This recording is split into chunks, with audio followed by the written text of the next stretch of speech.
각 후보별로 어떻게 보셨는지 먼저 우리 임세훈 소장님 이재명 후보 네. 그동안 TV 토론이라든가 또는 그 리더십 앞으로 대통령으로서 국가를 이끌 그런 모습들을 보셨는지 이재명 후보에 대해서 한번 평가해 주시면 좋겠습니다. 당연히 이제 제가 선대위에서 민생 대변인을 하기 때문에 네. 당연히 좋게 보죠. 근데 그걸 제외하고 나서라도 이재명 후보를 봤을 때 지난번에 대선 때도 이제 저희가 도왔잖아요. 여러 가지로. 그렇죠. 그때도 준비된 후보다라는 생각이 들었었지만요. 지금은 더 준비된 후보다. 더 준비된 더더욱 준비된 후보다. 더 준비된 네, 후보다. 준비가 된 후보다. 그러니까 거의 이제 지금 당장 일을 시작해도 아무런 손색이 없는 후보다. 저는 그런 생각이 들었습니다. 지난 대선 때보다 훨씬 더 무게감이 있고 말씀하시는 게 차분하고 또 이렇게 미래를 내다보고 뭔가 통합의 메시지가 있는 그런 적개심이 전혀 없는 그러한 이미지도 분명히 생겼고요. 그러니까 예를 들어 우리가 대통령을 항상 이렇게 생각했을 때는 이렇게 내치와 외치가 있다고 치면 사실 내치는 이 내각에서 여러 가지를 일을 같이 할 수 있지만 외치는 대통령이 거의 유일하게 할 수 있는 건 아니겠습니까? 그렇죠. 그러면은 생각하는 게 국정 운영도 하겠지만 외국의 정상들을 만났을 때의 그러한 이미지가 딱 떠올리잖아요.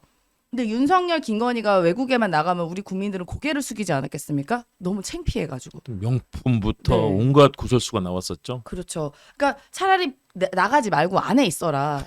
소위 말하면은 너무 창피하다. 네. 우리가 부끄럽다. 그리고 국격 떨어뜨린다라는 이야기가 있었는데 저는 이재명 후보를 보고 딱 상상이 되더라고요. 외국에 나가서 트럼프나 아니면 마크롱이나 뭐 그런 정상들과 대화하고 이렇게 같이 악수하고 이렇게 외교를 하는 모습이 딱 그려지는데 그 모습이 지난번 대선 때보다 훨씬 더 디테일하게 그려졌습니다. 그만큼 이제 완벽하게 준비된 후보다라는 생각을 이제 지울 수가 없었고요. 그다음에 김문수 후보나 이준석 후보는 제가 말하기가 너무 이렇게 아까워요, 시간이. 그냥 간단하게 70대 윤석열이 김문수고 네. 40대 윤석열이 이준석이다. 이제 네. 간단하게 또 그렇게 설명이 됩니다. 그러니까 말, 태도, 행동, 생각, 가치관, 그다음에 지지하는 그룹 이런 게 거의 비슷하다고 보거든요. 일부는 틀릴 수 있겠지만 그래서 그런 모습을 봤을 때 이준석 후보나 김문수 후보를 찍으면 윤석열이 부활하고 윤석열 시즌 2가 될 것이다. 혹은 그보다 더 안 좋아질 수도 있다라는 그런 불안감이 듭니다. 제가 왜 더 안 좋아질 수 있냐라는 것은 저는 윤석열이 지금까지 역대 대통령 중에 가장 최악이라고 생각하거든요. 지금까지. 네. 근데 왜 그렇게 얘기 드리면 지금 만약 김문수 후보를 찍게 되면요. 상황이 여러 명입니다. 윤석열 때는 상황은 김건희 한 명이었어요. 뭐 건진도 있었겠지만 드러나는 상황은 한 청검도 명이었죠. 있고. 예. 네네. 근데 만약에 김문수 후보를 찍게 되면은 상황이 뭐 설란영 씨를 비롯해서 윤석열도 있죠. 그 위에 김건희도 있죠. 그 위에 또 건진도 있죠. 그다음에 전광훈도 있습니다. 상황이 너무 많아져 버려요. 그러면 나라가 어떻게 흘러가겠습니까? 네. 그러니까 시즌 2보다 더 할 수도 있다. 네.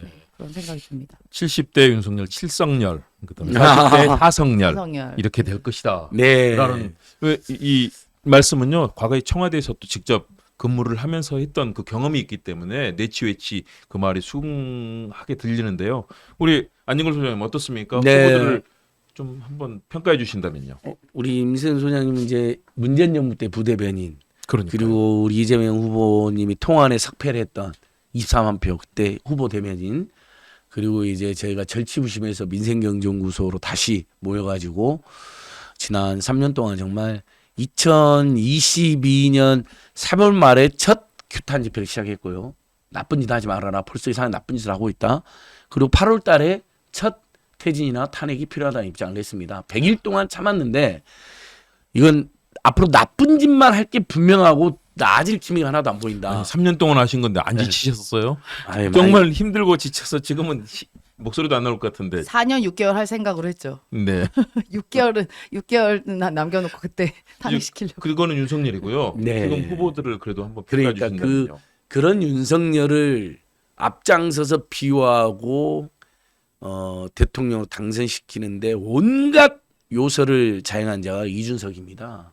40대 윤석열이다. 그렇죠. 그리고 뭐 김건희나 사진 찍고 뭐 온갖 예. 그때 쇼가 많았었죠. 쇼를 많이 김건희나 명태균하고도 아주 특수한 게 아닙니까? 그렇죠.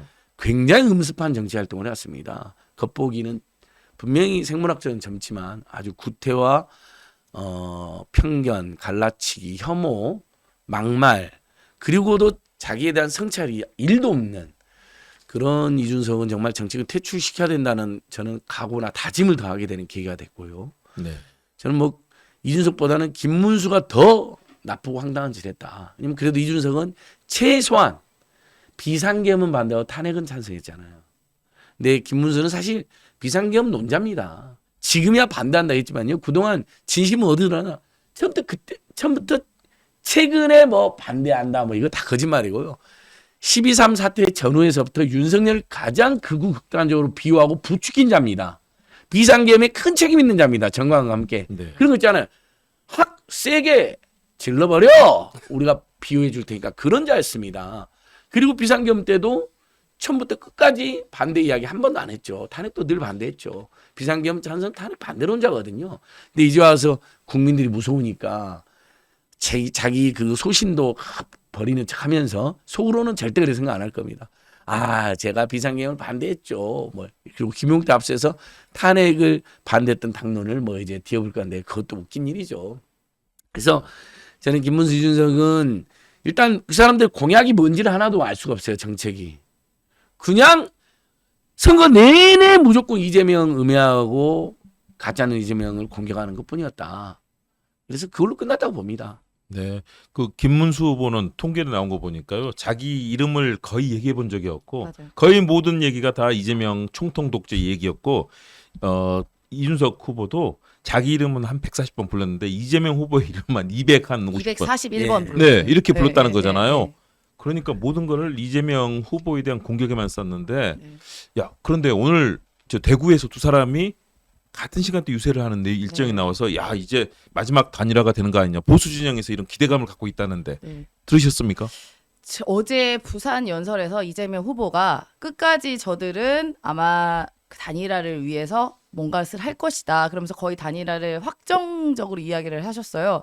그리고 이유가 일단은 돈이 없다. 개혁신당의 이준석 네네. 후보가. 그래서 그런 금전적인 문제 때문에서라도 그들은 어떻게 야합을 할 것이다. 뭐 이런 식의 이야기를 했습니다.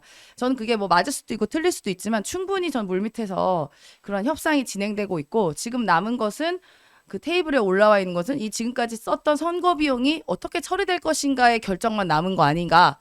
그 문제로 지금 여러 가지 뭐 협의 과정이나 있는 게 아닌가라는 생각을 뭐 하고 있습니다. 근데 솔직히 지금 사실 뭐 양두구육했던 이준석이나 양두구육해서 윤석열이라는 괴물을 탄생시킨 이준석이나 그 양두구육이 된 윤석열의 비호를 받으며 국무위원까지 하고 각종 이권 무슨 자리를 다 하면서 윤석열과 거의 한 몸이었던 그 김문수가 둘이 야합하는데 그 뭐가 다른가요? 저는 뭐 소위 말하면 어느 분들은 너무 단어가 너무 적나라해가지고 뭐 똥이냐 뭐냐 뭐 이렇게 이야기를 해요. 그게 네네. 뭐가 다르냐 그렇게 이야기를 하시는 분들도 계십니다. 그래서 그 이상한 일도 아니고 새로운 일도 아니고요. 그리고 그 새로운 세상을 꿈꾸는 그 이재명 후보를 지지하고 계엄에 반대하는 사람들에게는 그건 전혀 변수가 되지 않는다고 봅니다. 네, 그런데 이제 선거 때는 항상 마지막에 단일화라는 게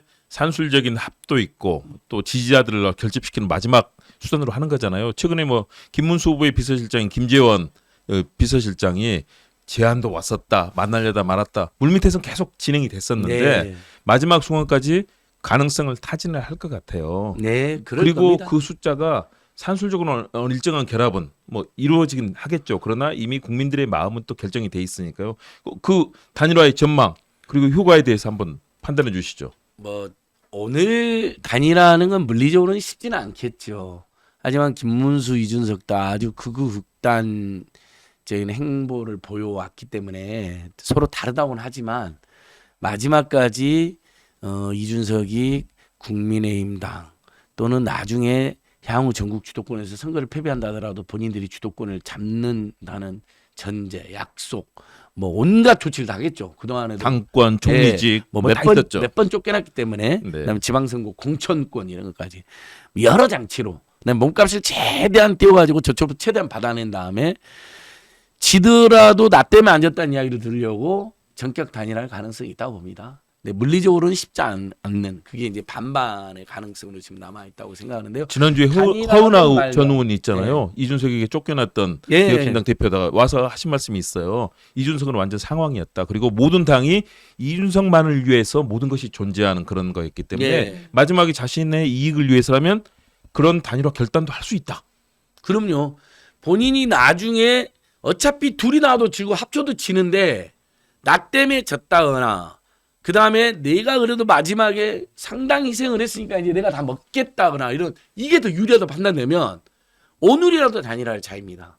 그렇죠. 그렇지 않겠어요? 그렇죠. 그다음에 뭐 예를 들면 또 명태균 위에 음습한 여론자를 받았더니 둘이 합치면 상당히 선전한다든지 아니면 가짜뉴스 역전한다든지 하면서 자기가 마치 헌신한 것처럼 자기 때문에 뭐가 된 것처럼 충분히 그렇지 않기 때문에 마지막까지 경계를 해야 된다. 그래서 이재명 후보님이라든지 선대의 주요 그 일꾼들께서 그걸 계속 경고하고 규탄하는 것 같습니다. 그렇죠. 근데 정말 너무 합치면 합칠수록 저는 국민들의 신문이 더 둘이 합치면 1 더하기 1이 되는 게 아니라 1 마이너스 1이 0으로 갈 수도 있다. 이준석을 지지했던 그래도 비상계엄을 반대했고 탄핵에 찬성했던 그룹들이 상당히 많이 한 50% 안팎 이탈할 겁니다. 그것이 다 이재명 후보로 안 간다 하더라도 권영구 후보한테도 갈 수도 있고요. 그다음에 일부만 김문수한테 갈 겁니다. 그래서 네. 오히려 표차가 벌어질 수도 있다. 이런 전망도 합니다. 할 테면 해봐라. 네. 하지만 아, 저희는 오로지 국민의 편에 서서 네. 가겠다. 배짱 좋습니다. 할 테면 하라. 네. 아주 좋고요. 그리고 국민들 속으로만 들어가는데 네. 국민들이 결국 이재명 후보를 더 지지해주지 않으실까 감히 기대해 봅니다. 그렇죠. 국민이 결국은 주인이고 국민이 결정을 하실 거니까요.